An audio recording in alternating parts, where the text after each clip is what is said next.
Hi everyone, today is July 20th, 2019, and this is the Duel Assessment, your podcast for Yu-Gi-Oh! Duel Links. My name is Green Ranger, and this week in this podcast, we have a few things to talk about. We're going to finish the box review of Cybernetic Rebellion, talking about the R's and N's, the main archetypes, going through some of the cool cards in that deck, in that box. This week in PvE, there's a bunch of things going on. Alexis is here. Alluring Alexis, 2 new Cyber Angel cards that may bring that deck back. Previously, that was that Tier 0 deck. It was completely OP. It got nerfed a bit. Meta changed. And now, new additions to that deck. So it's very exciting news. Duelist Chronicles GX is also happening. That happened first. The highlight of that is Haman, Lord of Striking Thunder, as well as 2 new cards and some repeats of some cards. We're going to do a podcast question of the week, talking about Mission Circuit, which happened a couple weeks ago, or 1 week ago, but it's over now. We're going to talk about whether that should stay in the game. And pick a gift campaign, one repeated card. Doug Dimmadule will be here later with his deck of the week, and this is a very interesting one. It's Mermails. I myself have no idea how Mermails work. I never really played the water decks, but this is a pure Mermail deck.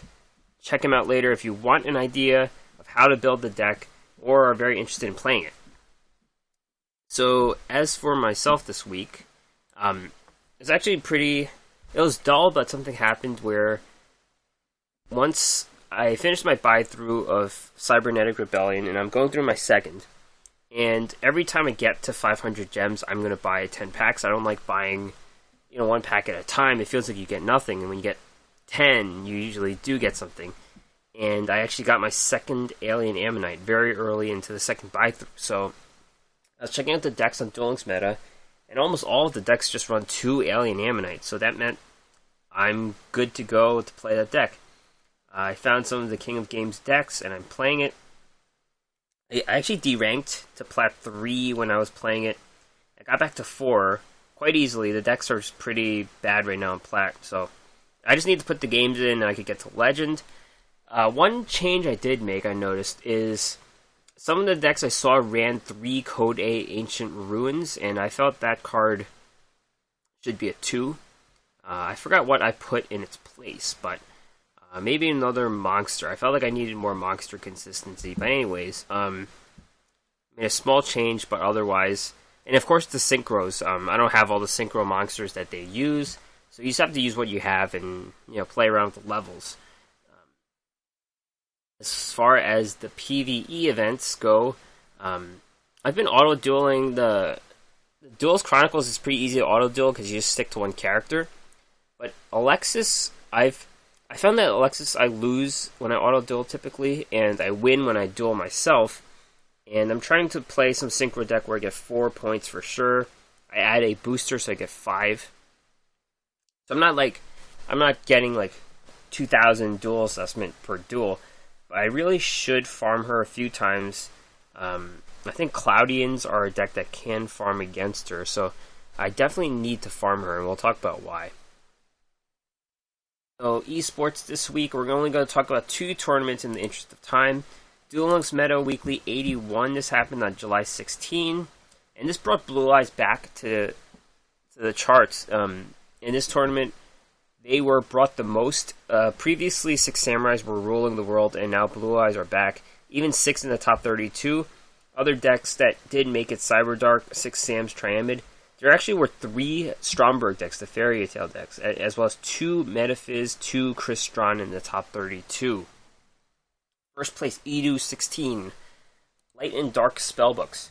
This is a different look for Spellbooks. Typically, you've only got 3 Dark Monsters. This one's got 4. You got 2 Breaker, 2 Kaiku, as well as 2 Tsukuyomi. This is a card that you previously saw in Subterrors. I guess they're good enough here too. And it's another Dark Monster, so more tools to play with. So it comes up to 24 cards with all the Spellbook cards, Silent Magicians, and Blue Boys as well. And it's important to note that this tournament took the nerfs into account, so the Subterrors are pretty much out. Tsukuyomi did survive the nerf and made it into spellbooks. Second place, Secrecy, Switcheroo, Cyberdark, Neos. This is a deck that is everywhere on these tournament lists. Basically, you got previously this was the 3 deck. This was the Kawakimeru, Cyberdark, Neos. Now Kawakimeru's out, so you got 3 Cyberdark Edge, and this card is important because it attacks directly. And Lang Ling, it lets you hit twice, of course. Cyberdark Cannon is kind of a card advantage card, but it's the main material you attach to it. You definitely have 1 Lava Golem in these versions. This one runs 2 Cosmic Cyclone, 1 Econ, and 1 Treacherous. So it's a semi-limit split on Econ and Treacherous.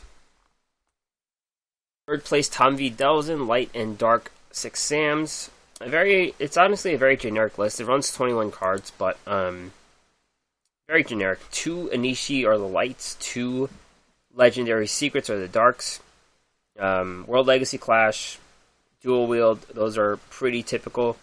As well as Return of the Six Samurai. This is the special summon from the graveyard. It dies the next turn, but you do it to make a synchro summon. And Drizzle's third place, Light and Dark 6 Sams, same exact list as Tom V. Delzen. Next tournament we're going to talk about is Battle Phase 6. This happened on July 15, and it was 156 players playing in it, so a lot of people. And it's important to talk about this one because they had a new deck archetype winning it all, and that was Kristrons. Dulling, first place, beat down Kristrons. So this seems like a viable deck. To play it, you need 2 Sulfafnir, which are URs, 3 Smigers, and 3, what's the other card called? Citri. Typically, if you're digging for that UR, you're going to get 3 copies or 4 of the other cards anyway, so it's not really... You just have to dig for those 2 Sulfafnir. And just to give you an idea what this deck looks like, 2 Crystron Sulfafnir, 3 Smiger, 3 Scrap Recyclers, 3 Citri, 2 Rosenix, 1 Karakura Strategist Model 248 Nishipachi, 1 Crystron Ryan, 2 Cosmic Cyclone, 2 World Legacy Clash, 2 Treacherous. And the extra deck, 1 Crystron Quadrian Gandrix, 1 Karakuri Shogun Model 00 Burai, White Aura Dolphin, Powered Insectron, and 2 Crystron Amatrix. So, notably, there are cards that are not Kristrons. There's 3 Scrap Recyclers.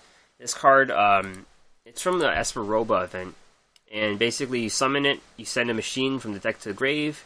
Once per turn, you can send 2 level 4 Earth machines from your deck to the graveyard and draw a card. The second ability isn't going to be used at all, it seems, but you just do it to dispose of a Crystron and to facilitate a play. There's also Karakuris. There's the Strategist and the Shogun. The Shogun only needs machines, so your Krystrons are good to go with machines. I guess the Strategist comes out as an aggro play because you special summon it with Shogun, so you get Strategist out, and then you can flip another monster into attack mode. So that is what it's for. And White Aura Dolphin. This card has no tuning requirements, but it's better with water monsters, and Krystrons are all water monsters, so it's very good. You could reuse, special summon it back onto the field.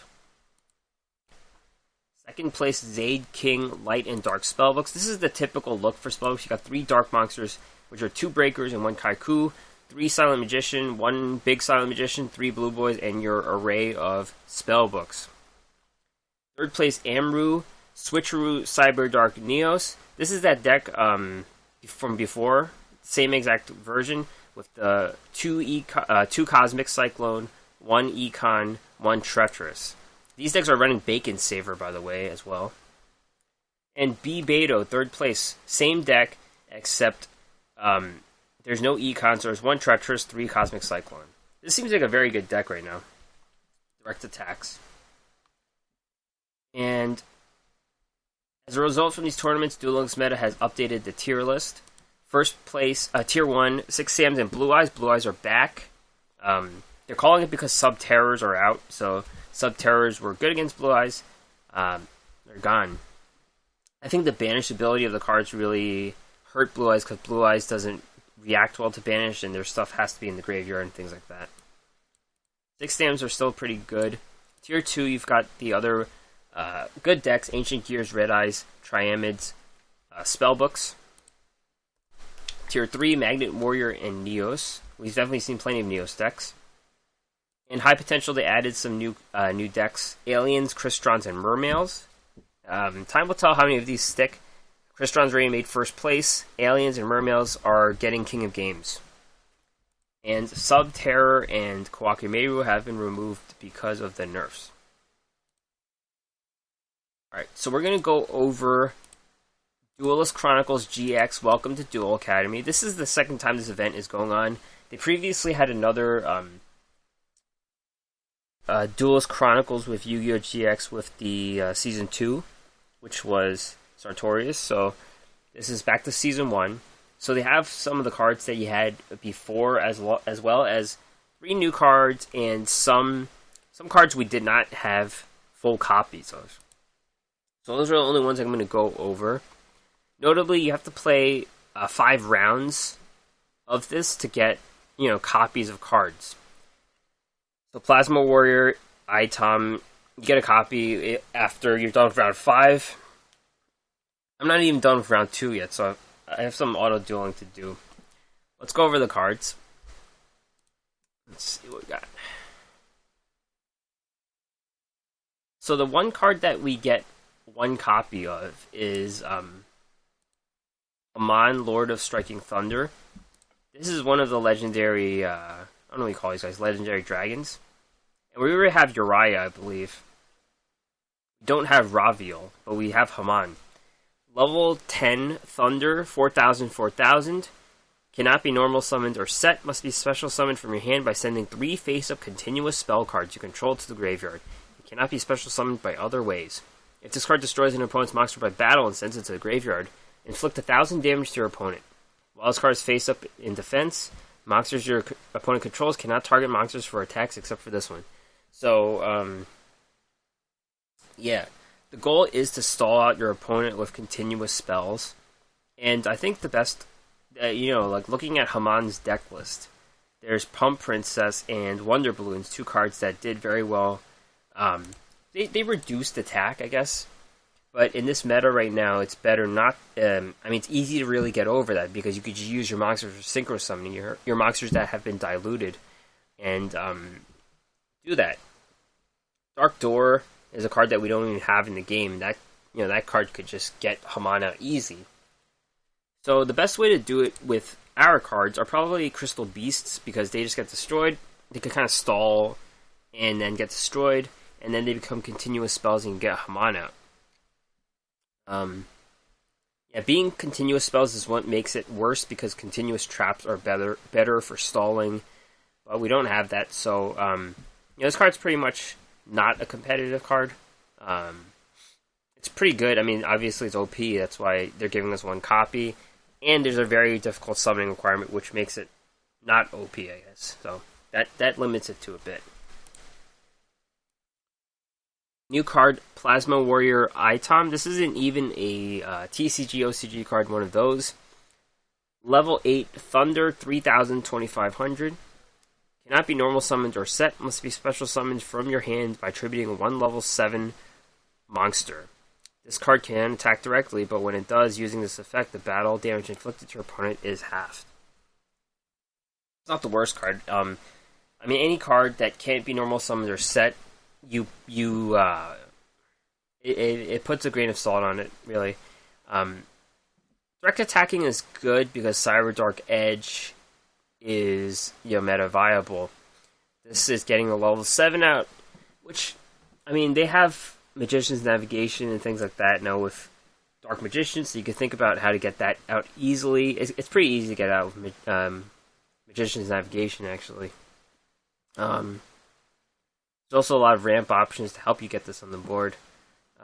You're spending a lot of resources. Think about it. You're spending cards to get that level 7 out, and then you're attributing the level 7. It's not like it's attacking, and then you quick effect this guy. If you could quick effect this guy, that would be really good. You could finish the game easy. But here, it's a lot of resources for just 1,500 direct attack.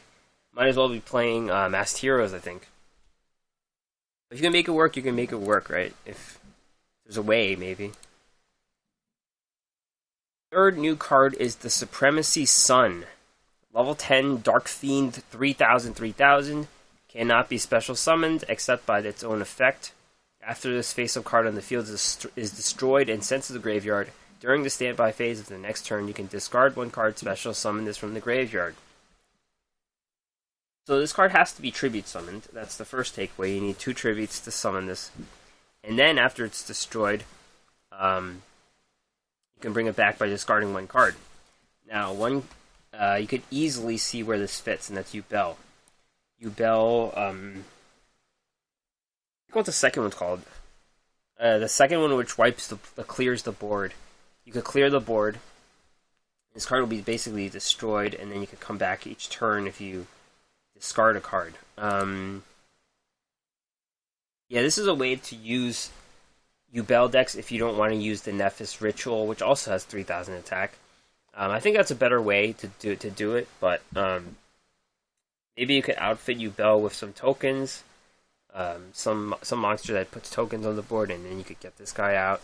But you're tributing. Know that you're tributing 2 cards to get this guy out for a tribute summon, and you're going to be down cards for that reason. And you're going to be discarding 1 card each turn to get this on the board. So you may be short on cards, but at the same time, I think Yubel decks can put this in. Some cards that we previously only had 1 copy of from Chaz. Oja Muscle, normal spell, select 1 face-up Ojama King, destroy all Ojama monsters on the field except for the selected Ojama King, gains 1000 attack for each monster destroyed this way. So, Ojama King's that lockdown card, 0 attack, 3000 defense. With Ojama Country, it reverses. So, most you could get 1000 or 2000. It was a 5000 attack beater if you destroyed 2 of your own guys. And Ojama's more of a stall deck, but this helps you flip a switch to wipe out your opponent right away. So it's not a bad card at all. Ojamas are just not viable, so that's why this card's not too important, but it's a fun card to flip the switch with Ojamas. Grave of Enkindling, trap card. You can only activate this card when a monster on your side of the field is destroyed by battle and sent to the graveyard. You and your opponent each select 1 monster from your respective graveyards and special summon them in defense position. Neither monster special summoned by this card's effect can change its battle position while it is face up on the field except with card effects. There's a lot of resurrection cards. Powerful Rebirth is probably the best one. This is very niche if you want to purposefully take your opponent's monster out of the graveyard so they can't abuse an ability. Hopefully you could take advantage of it and then use that monster as material.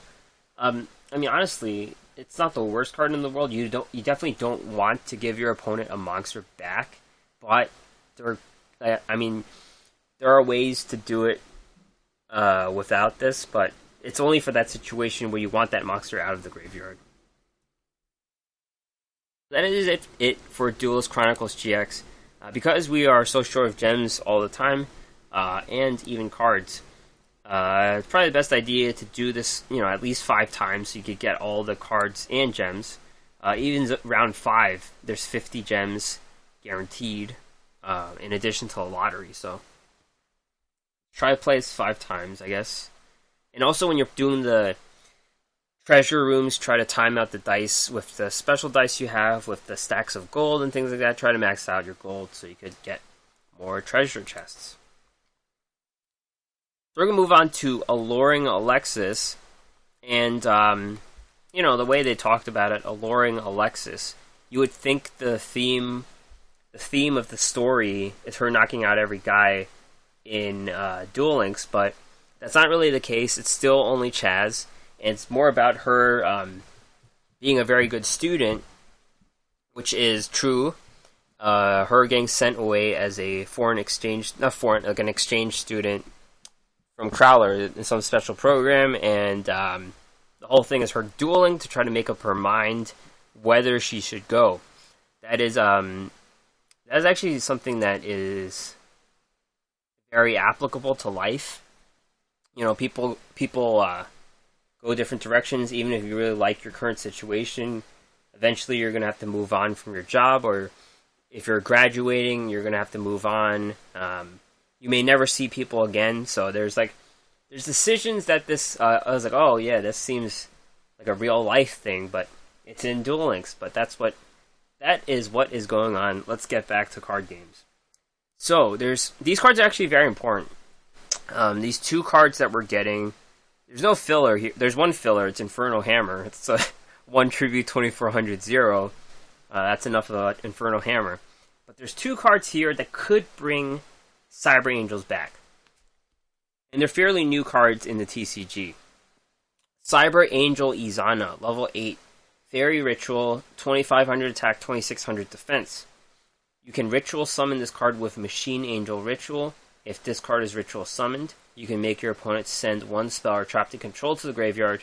When this attacking card destroys an opponent's monster by battle and sends it to the graveyard, you can activate this effect. This card can make a second attack on an opponent's monster in a row. Once per turn, when your opponent activates a card or effect that targets a Cyber Angel Ritual monster you control, quick effect, you can shuffle 1 Ritual monster from your graveyard to your deck. If you do, destroy 1 card your opponent controls. So, the first ability is like Dakini, except it's for a spell trap instead of a monster. And it's an ability that is pretty good because it's not destroy, it's send to the graveyard. So, that gets around destruction protection for traps if there is. That's more applicable to monsters, like getting around graveyard protections, but it's still better than destroy. You want banish, but it's still not destroy, so it gets around certain things. So this card can hit twice. That's pretty good. And better yet, the ability where your opponent activates a target. They activate a card or effect that targets a ritual monster. You can destroy 1 card. It doesn't negate and destroy. That would be pretty OP if you can negate and destroy your opponent's monster that's trying to destroy yours. But you let it go off, but you still destroy something. So it's possible you still destroy that monster that did this. The overall package is very good, and because Cyber Angels basically have a semi-limit on Dakini and Machine Angel Ritual. So typically it's a 1-1 split. But this card, you get 3 copies. It's unlimited. You have a lot of ritual material for Dakini or Izana. So they're both level 8. So that's very good. And even Senju of the 10,000 hands. Senju of the 1,000 hands is a level 4. So you could do like a 4+4. Or you could get one of the level 6 monsters, Edatin or Benten, and plus a little guy. The pink guy, I forgot what he's called. Cyber Petite Angel, it's a level 2. So you can make it pretty easily. It's a card you would want 3 of. It's the main reason why you want to get through this event with 3 Izanas, because free-to-play decks don't come too often. And this is a pretty good card. The other really good card is Merciful Machine Angel. It's a spell. Tribute 1 Cyber Angel Ritual monster from your hand or field. Draw 2 cards, then place 1 card from your hand on the bottom of the deck. For the rest of this turn after this card resolves, you cannot special summon monsters except ritual monsters. You can only activate 1 of these cards per turn. So, if you look at this yourself, you would say it's a spell. You tribute 1 monster, you draw 2, and then you send 1 back. But you're going to want to tribute a level 6, Ben 10 specifically. So you tribute Ben 10. It's a cost of 2. You draw 2, and you place 1 back down. And then Ben 10 will get you a light fairy from your deck to your hand. So you could tutor any of the Cyber Angels you want. That's a +1 right there, so you're going to want to run this card. If you want to tribute Edatin, it's less optimal, but that's like trying to finish out the game. You tribute Edatin, and then you get 1,000 attack on your monsters. Typically, you would want Ben 10, though. So this is a very good card as well. It's a good card advantage card. It makes the card Cyber Petite Angel less useful because you are drawing cards here. So you know, I typically don't farm these roaming duelists, but I think I have to. I only have one of each card right now, and they do give you Izana for playing Alexis 15 times, so I will get my second copy. I just need one more copy of those cards, and then I still need 2 Merciful Machine Angels. So if I just keep auto dueling, it's probably not going to be a good idea. So this is a definitely worth farming event. Someone already got King of Games with it, and this is Salamence using Sealed Tombs. The deck is 1 Dakini, 3 Ben 10, 1 Edatin, 3 Izana, 3 Senju of the Thousand Hands, 3 Machine Angel Absolute Ritual, 1 Machine Angel Ritual, 3 Sprite's Blessing, and 2 Merciful Machine Angel. So that's one way to run the deck. I think I don't have 3 Senju, so I would use Sonic Bird or Gishki Chain to fill out the slots, which basically, they're not as good, but they do similar things. So, in sum, these are very good rewards from Alexis, and I would recommend farming a little bit so you get some of the cards, because these are cards you don't want to miss. So it's almost time to get back to Cybernetic Rebellion, but first I'm going to do the podcast question of the week, because the main struggle here of this box, of course, was getting gems to buy it. I was exhausted of gems. I was doing my second buy-through, and I was buying 10 packs whenever I got to 500, so that happened every so often. And I was very lucky to get my Alien Ammonite, so I could start playing Aliens. But this has to do with Mission Circuit. Mission Circuit was the event where you raced around a lot. And should Mission Circuit be permanent in Duel Links? And it just seemed like dualathons were not enough to me. You had to line up your multiplier, and then you're done. You weren't getting extra rewards. Mission Circuit at least gave you some rare stones at the end when it was running out. And rare stones are actually at a premium, in my opinion, when you're trying to make glossy cards, and you need to buy 1 card from the trader each week when you have everything. So that was my struggle. So the choices, I said yes, Mission Circuit should be permanent because you got rewards. Yes, but reskin for DM and GX World. Or no, let's bring new events. My reasoning for the reskin is it's possible it might be cheap. It might be too cheap if they put Mission Circuit in permanently. But let's put in 1 in DM World, 1 in GX World, and flip them around. So it's not the same feature. It's the same feature, but you have to change the theme. I don't know what the theme would be. A DM World could be Tristan on his motorcycle, or Merrick on his motorcycle. I don't think anyone rode a motorcycle in GX, but it could be, I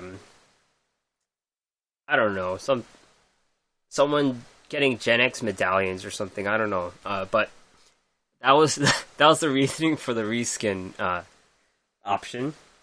57% said yes, Mission Circuit should be permanent as is. 31% said yes, but reskin it for DM and GX Worlds.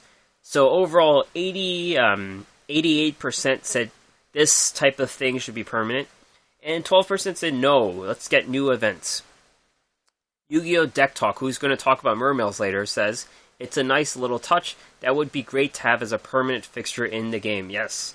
88% of respondents, which basically is 88% of all players in Duel Links, would say yes. I agree with Doug.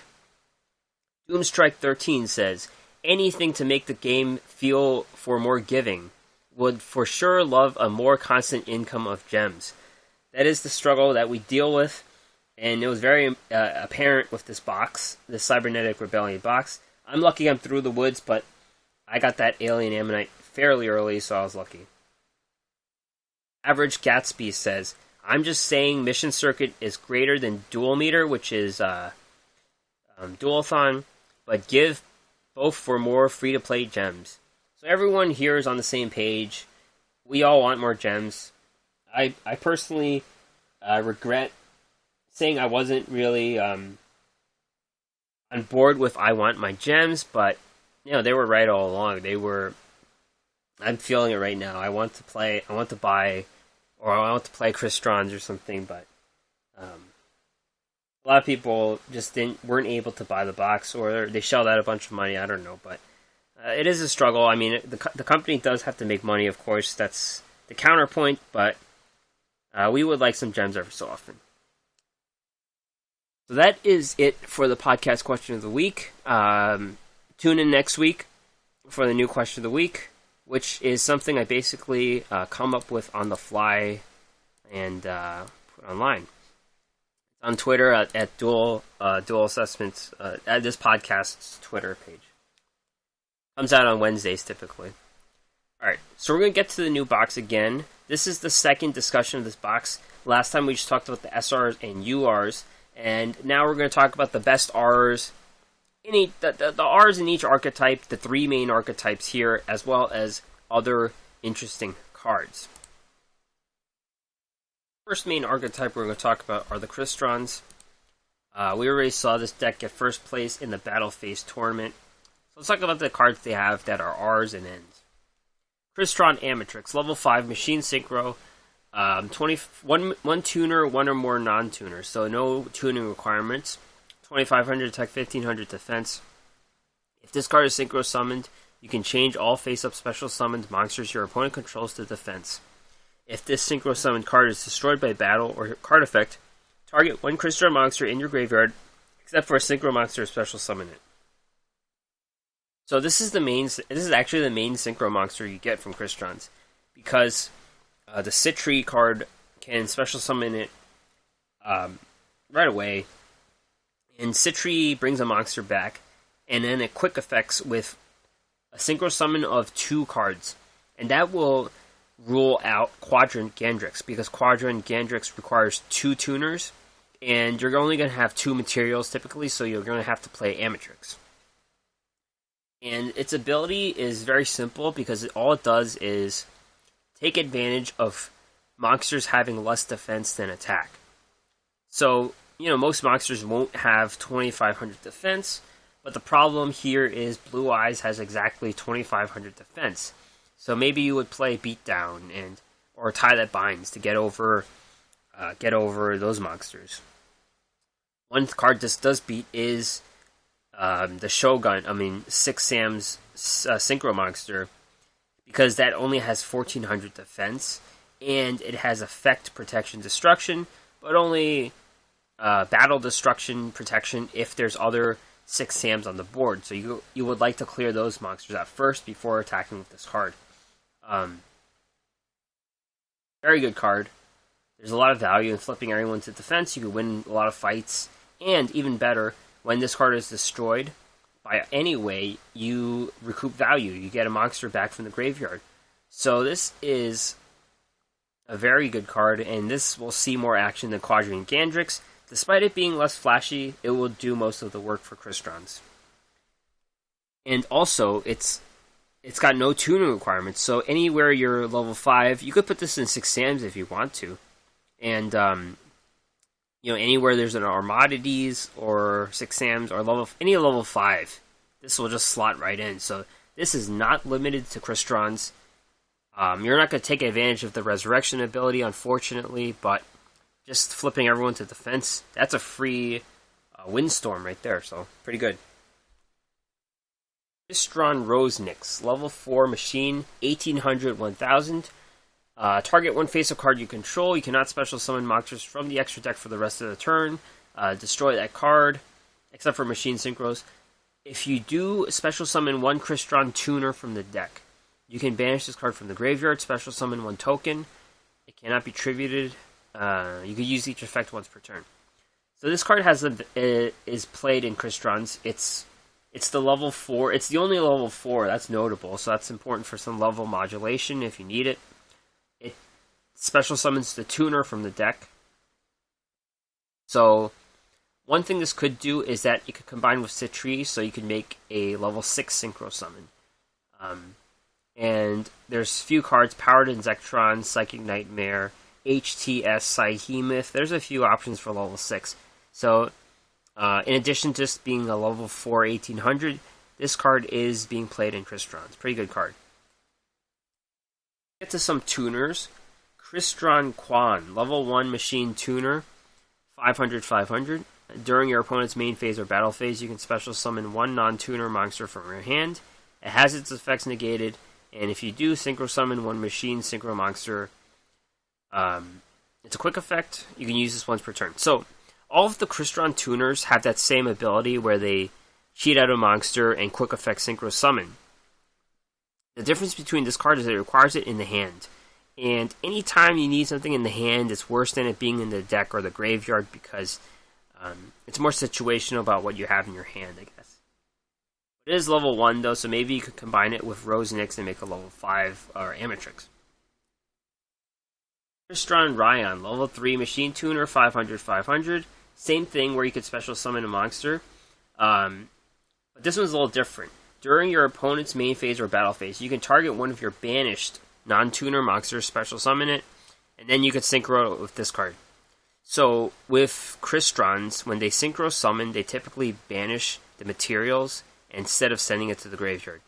And this is a comeback card. It lets you reuse resources you don't have. I mean, it's basically free resources. You're reusing the monsters that are banished for a synchro summon. And this is a level 3. So, I'm not sure how the math works, but this is a card that does see a lot of play, though. They typically do run one Ryan. I think that's typically how it works. Crystallic Potential is a field spell. All Crystron monsters you control gain 300 attack and defense. Once per turn during your end phase, you can draw cards equal to the number of Crystron synchro monsters you synchro summon to this turn. Basically a field spell for 300 points that lets you draw one card sometimes. Doesn't really seem worth it, unless there's a meta where the Crystrons are just getting beat by those 300 points. I don't really see it being played though. A little extra. And Crystron Entry is a trap card. Special summon 2 Crystron tuners, one from your hand, one from your graveyard. During either player's turn, except the turn that this card was sent to the graveyard, banish this card from the graveyard, target one Crystron monster you control, send one Crystron from your deck to the graveyard whose level is different from that monster. If you do that, monster becomes the level of that monster sent to the graveyard. You can use this effect once per turn. I think the goal was to get that Quadrant Gandrix out because it lets 2 tuners get to the board. But the setup is situational. You need one in your hand and one in the graveyard for it to work. There's a little level modulation, but relying on a level modulation to do a synchro summon is unreliable. You kind of want the materials in your hand and your deck to fit.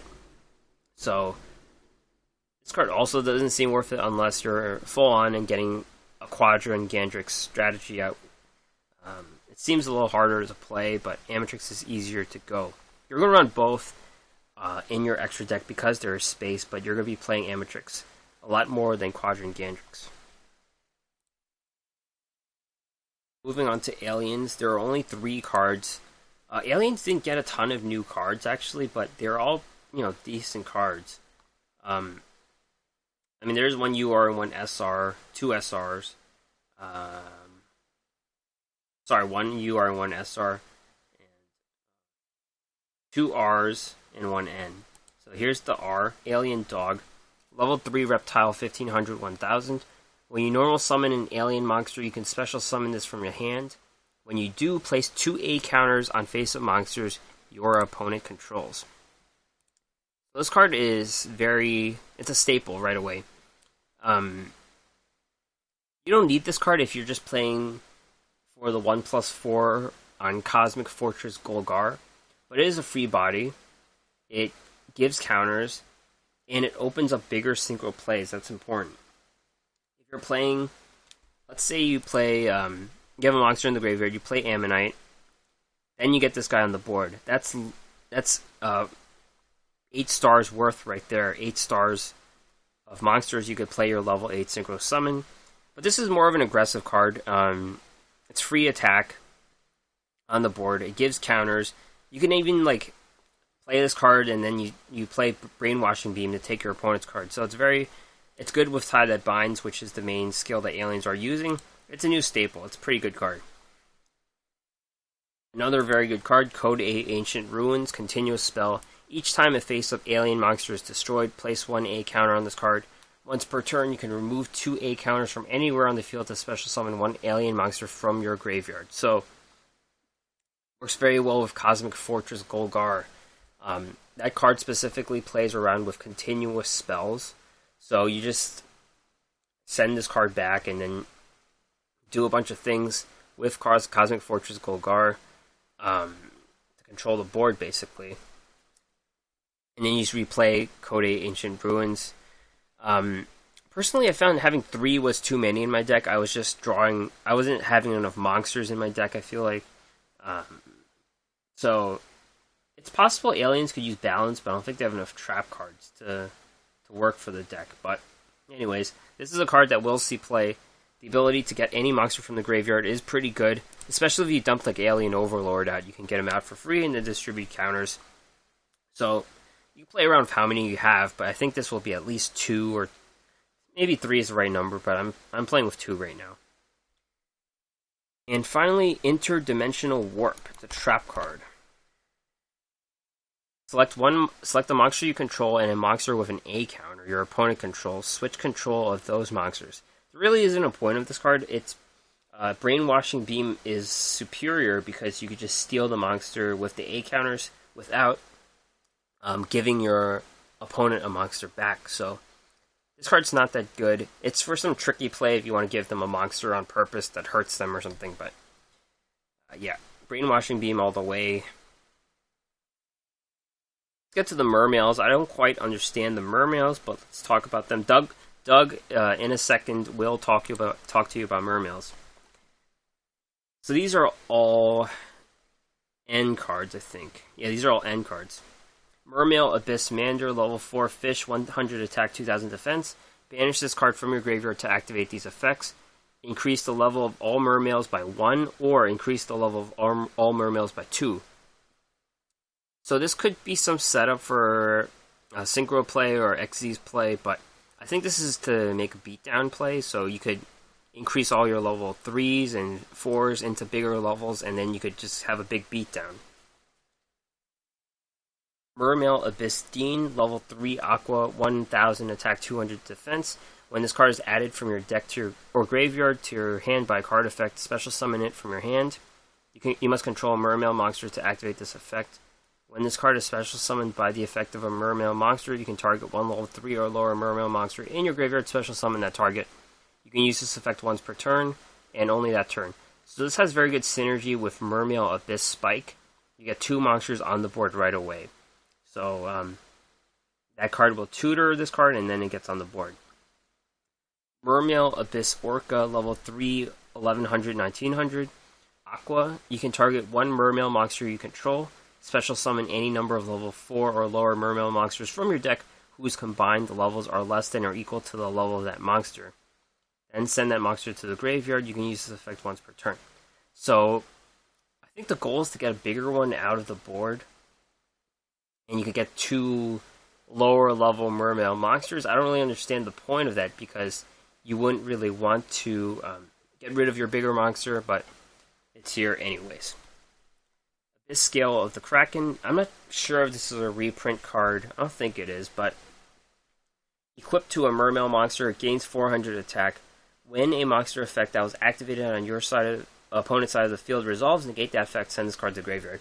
This is a equipped version of Forbidden Chalice, so it basically negates the opponent's effect, gives 400 attack. And Abyss Scorn, trap card. Target one Mermail monster you control. It gains 1000 attack until the end phase.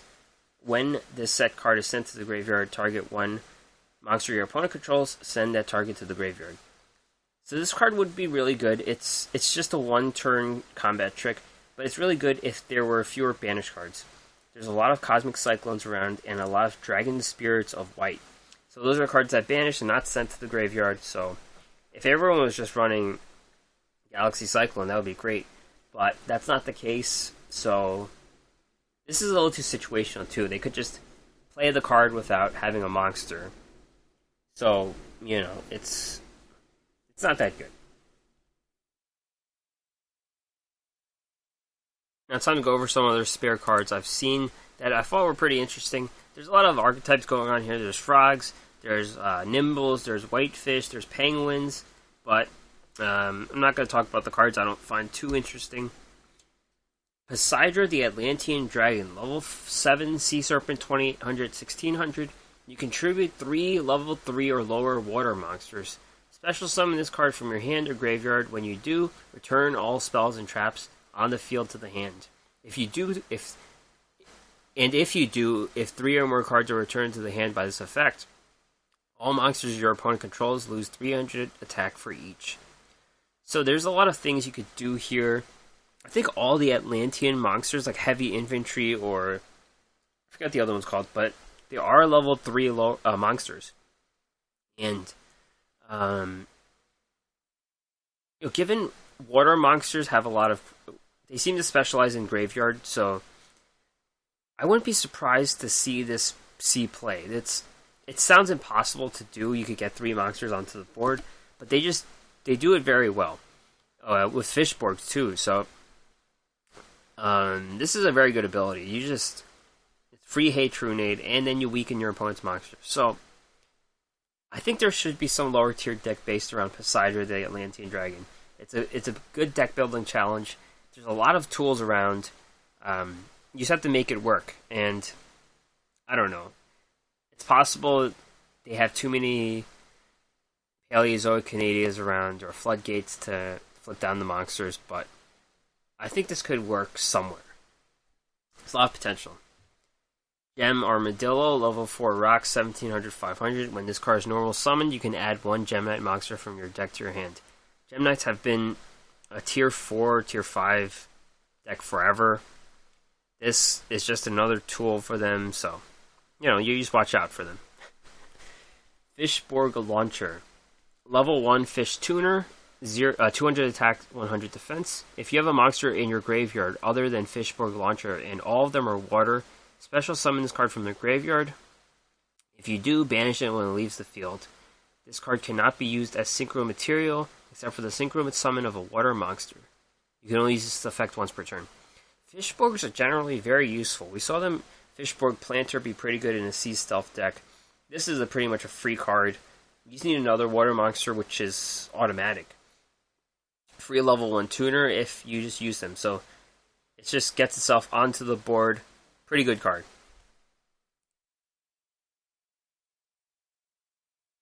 Another Fishborg card is Fishborg Archer. Let's see. Level 3 Fish Tuner, 300, 300. If this card is in your graveyard and you control no monsters during either of your main phases, there's only one, you could discard 1 water monster, special summon this card from your graveyard, but destroy all monsters you control at the beginning of this turn's battle phase except for water monsters. You can use this effect once per turn. So this is the same thing, basically. You have to have no monsters on the field, and this card has to be in the graveyard. You discard 1 card, get free level 3 tuner out. Hopefully you'll be making a water monster. Then everything will be destroyed, so the plan is just to make a water monster. Free level 3 tuner again, and it's a fit to discard something to take advantage, like Mermails or Atlanteans. Mother Grizzly, level 4, 1400, 1000, Beast Warrior. When this card is destroyed by battle and sent to the graveyard, special summon 1 water monster with 1500 or less attack from your deck in face-up attack. I'm not sure how many of these cards are there. They all came from Magic Ruler, and I've always thought this was a really good ability. Right now in Duel Links, Ancient Gears and Armadides will negate this ability, so it's not guaranteed. But this card, I'm not sure if it's good enough to see play in these water decks, because it's not a water type itself. It's a Beast Warrior, but this sets a precedent of when Mystic Tomato will come to the game. Mystic Tomato is, of course, a plant that summons a dark monster from the deck, and any dark or light, I forget what the light counterpart was called, but the wind was called Flying Karmacuria, I believe. So we're going to start seeing these cards. This sets the precedent for those cards to come into the game. Those are cards that I always liked a lot. I don't know, I'm a really old school player. Like Magic Ruler was my heyday, so I remember those cards. They had very good abilities. So this sets a precedent for those cards to come. Majestic Mech Oka, level 6 Fairy, 2400, 1400. You can normal summon this card without tributing. If you do during the end phase, send it to the graveyard. So the only reason this would see play is if you negate its ability. So you would just play Forbidden Chalice.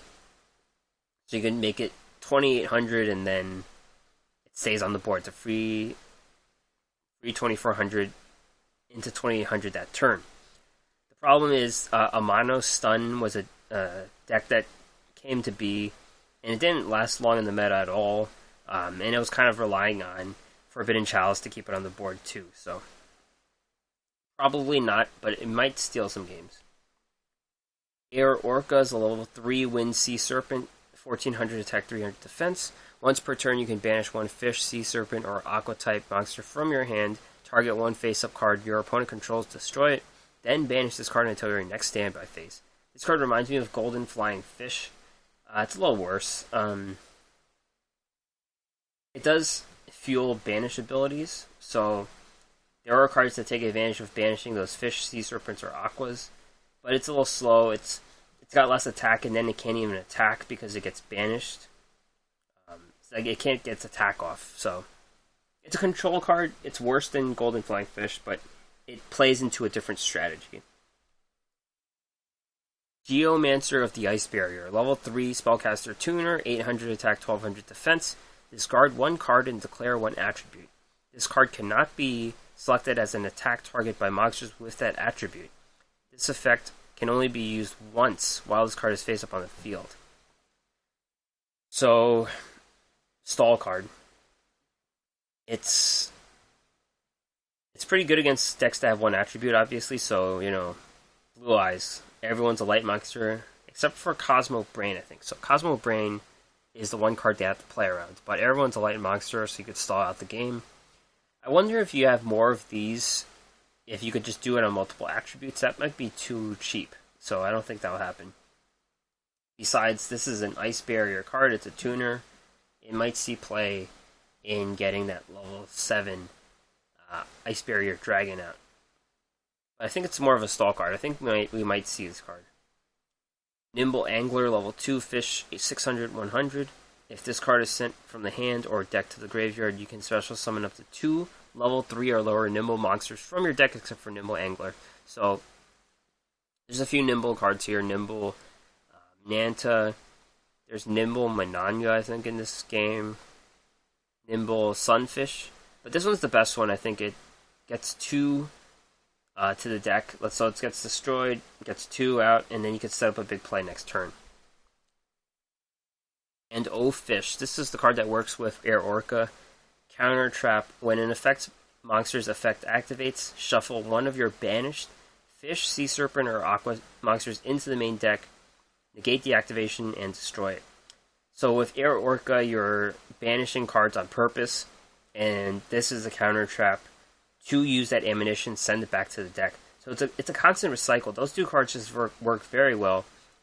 There might be something with Air Orca and Fish. Probably not.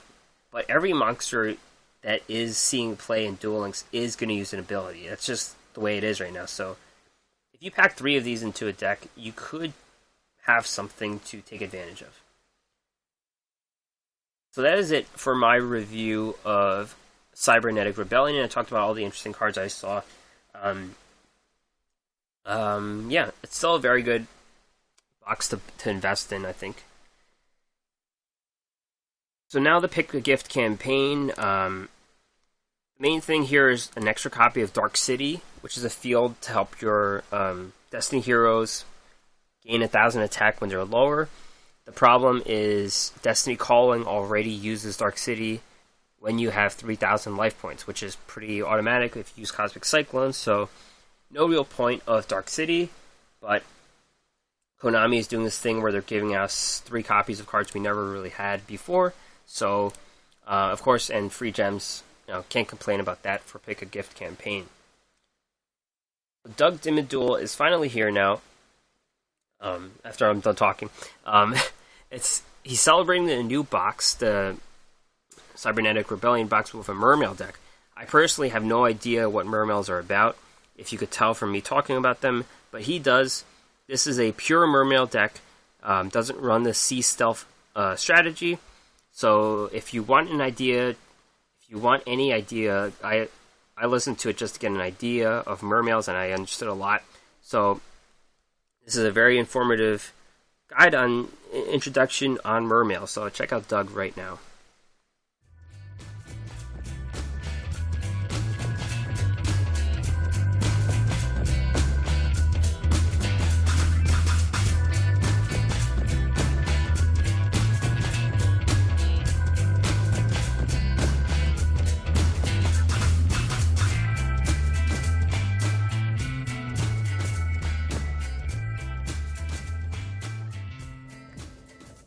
Hey there, this is Doug Dimmadul with Doug's Casual Deck of the Week. In honor of the newest main box, I went ahead and built strictly a mermail deck. None of the other water support that we're used to seeing, just mermails. And I gotta tell you, it's been a lot of fun playing this deck. So without further ado, I want to jump into this. As far as skills are concerned, I really don't care what kind of skill that's used for it. I know you could use the one with Mako that starts with Umi on the field. It's not necessary for this deck. It really doesn't revolve around needing a specific field spell or anything like that on the field to make magic happen. We're not using a sea stealth attack approach. That I feel like that strategy is a little outdone at this point. I just want to go classic mermails and see what we could do with this. So, as a forewarning, this is a very expensive deck. It does require a lot of copies of the URs, and I don't have 3 copies of all the URs. But if you have that stuff, you can maximize it and build this deck. But I want to start with my 3 copies of Mermail Abyss Megalo. This is from one of the older boxes. It's a level 7 Sea Serpent, 2400 attack, 1900 defense. You can discard 2 other water monsters to the graveyard and special summon this card from your hand. When you do, you can add 1 Abyss Spell Trap card from your deck to your hand. You contribute 1 other face-up attack position monster, and this card can make a second attack during each battle phase of this turn. This card is effectively your win condition. You're able to activate some graveyard effects by sending some of your other mermails to the graveyard, triggering some effects to either special summon onto the field or add another card to the hand. Just a really good card overall. Being able to search out either your Abyss Scale of the Mizuchi, your Abyss Scale of the Kraken, and your Abyss Scale of Cetus. Again, those are the corresponding, you can run one of each of those equipped cards. That's really all you're going to need in this deck because you're going to be searching these out. So each of them give a mermail monster an attack increase.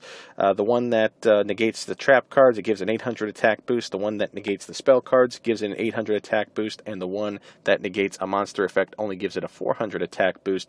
But regardless, you're able to search whatever one you need, and it's pretty flexible depending on what you're able to identify that you're going up against. If it looks like your opponent's running a lot of traps in the back row, search out the trap equip card. It'll do you a world of wonder. So, again, those 3 Mermail Abyss Megalo, if you have them. If you have 3 copies of Mermail Abystius, it's the newest level 7 Mermail in the new box set. It's a UR, 1700 attack, 2400 defense. You could discard 1 other water monster to the graveyard and special summon this card from your hand. When you do, you could add 1 level 4 or lower Mermail monster from your deck to your hand. So you can only use this effect once per turn, but this really gets you into your Mermail Abyssland. I believe that's how you pronounce it. Or your Mermail Abyss Spike, in any of those plays you could try and get into. Just a really solid card. Lets you search out exactly what you're trying to do. So why is Mermail Abyssland very important? It's the newest level 3 SR out of the new box set. It's got a 1500 attack, 1200 defense. It's not the strongest, but effectively what you're then able to do is, if the card on the field is destroyed and sent to the graveyard, you could then special summon 1 Mermail monster from your deck, except Mermail Abyssland. You could only use the effect of Mermail Abyssland once per turn. So really what you could do is, even during your own turn, you can ram this into one of your opponent's monsters, send itself to the graveyard, then special summon a Mermail Abyss Megalo right out of your deck, and you could eventually swing over your opponent's monster. So maybe beat down wouldn't be a bad skill, but in that case you won't be able to activate the skill during your battle phase though. Abyss a Mermail Abyss Spike, the level 4 fish, 1600 attack, 800 defense. When this card is normal or special summon, you can discard one water monster to the graveyard, add one level 3 water monster from your deck to your hand. Now this is crucial because ultimately your goal is to search out Mermail Abyssine. It's that level 3 Aqua, 1000 attack, 200 defense. Whenever the card is added from your deck or graveyard to your hand by a card effect, you can special summon this card from your hand. You must control a Mermail monster to activate and resolve this effect. When this card is special summoned by the effect of a Mermail monster, you can target one level 3 or lower Mermail monster in your graveyard and special summon that target. You can only use one effect per turn and only once that turn. So effectively, you want to search out Abyssine, summon it onto the field, and you could either, use it as bait for your Mermail Abyss Megalo to tribute it to allow that second attack, or you could use my ace card in this deck, which is the spell card Share the Pain. What you do is you tribute one monster, and then your opponent tributes one monster for no effect.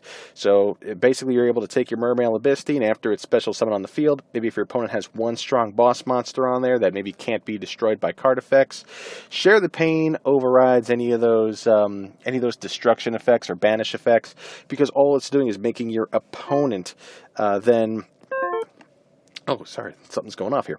So what it's basically doing is letting your opponent take a tribute on that monster anyway. So, ultimately you get to avoid any of those other type of negative, cannot be destroyed, cannot be banished type effects from your opponent's monsters. And I do run 3 copies of Share the Pain in this deck. Finally, I like to round things out with my Mermail Abyssgund. It's a level 3 Aqua, 1400 attack, 800 defense. If this card is discarded to the graveyard, you can target one Mermail monster in your graveyard except Mermail Abyssgund and special summon that target. You can only use this effect of Mermail Abyssgund once per turn. So, okay, you basically have the idea of what's in this deck. You could play around with the numbers and round it out to 20 or 21 cards, depending on how you want to do it. But what's my typical strategy? Well, you're trying to hope to start off with a Mermail Abyssius or a Mermail Abyss Megalo, and hopefully be able to have an Abyssgund in your hand and any other Mermail monster, because effectively what you want to do is you want to special summon your Mermail Abyss Megalo by discarding your Abyssgund and one of your other Mermail monsters. That way, Abyssgunds effect triggers to then summon one of your other Mermail monsters onto the field. Then you're able to use your Mermail Abyss Megalo effect to tribute that other monster. That should be in attack position, by the way. Make sure it's in attack position. And then you're able to swing twice. So it's a pretty straightforward strategy. But again, it's a little bit more dynamic because of those 3 copies of Share the Pain. So whenever you have one of your other Mermail monsters floating on the field, or they get special summoned by effect, take advantage of Share the Pain. If you have it in your hand, make that play, make your opponent tribute one of their monsters. Hopefully, maybe if they have like one set monster on the field, it doesn't matter. It doesn't have to be face up or face down. Share the Pain is still one of the more effective spell cards that seems to be underused right now in the game. So, I'm not saying this is the most competitive deck, but if you're trying to do just a straight up Mermail deck, this is a really fun one to play. I know there's a lot more effective ways to build a Mermail deck, but this was my stab at it, and I'm having a lot of fun with it. It's a pretty sweet auto duel deck as well, so I recommend that you give it a shot. So anyway, that's it for my casual deck of the week. I will see you next time. Take care.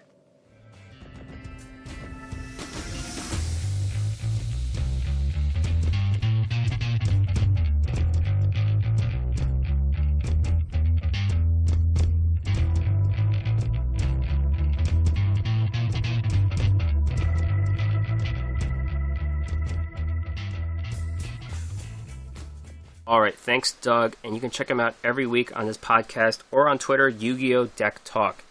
Upcoming news, Hassleberry is being retired to the gate.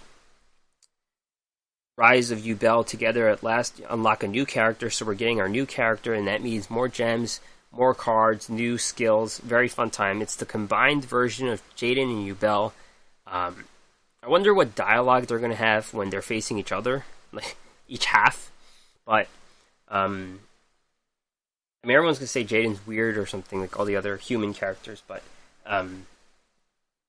they've been cutting down on special dialogue, I've noticed. They've been working less on specific character interactions, but we'll see what they have next week.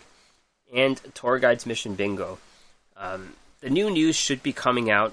We should know it in a few days or so the upcoming news for the new month. But that's all we have as of now. So thanks for listening, everyone. Check out this podcast anywhere. Search the Duel Assessment for it.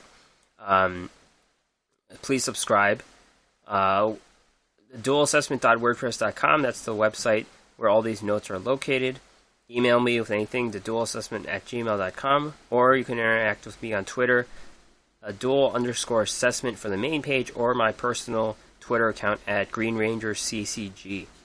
Alright, so thanks for listening, everyone, and I will see you next week.